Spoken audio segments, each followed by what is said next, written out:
হ্যাঁ হ্যাঁ কি হয়েছে? বলছি তোমার একটু ফোনের পাসওয়ার্ডটা দাও না। না না পারবো না, তুই প্রত্যেকবার এরকম বলে নিস আর কি সব করিস, আমার সব নেট চলে যায়। আরে দাও না মা, প্লিজ দাও না একটু। কিচ্ছু বলতে পারবো না, একদম না না।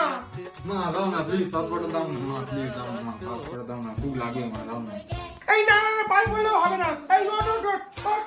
প্লিজ, পাই বলছি মা, দাও না দাও না দাও না, লাগবে মা, প্লিজ মা, দাও না দাও না দাও না দাও না। এই সর সর সর সর সর, ওঠ ওঠ ওঠ ওঠ, ওঠ, ওঠ। ও মা বলো না, কি মুশকিল। কি মুশকিল, উফ, মাথা একদম চিবিয়ে ফেললো। আচ্ছা নিয়ে লেখ লেখ। হ্যাঁ হ্যাঁ বলো। 1 1 2 2 3 4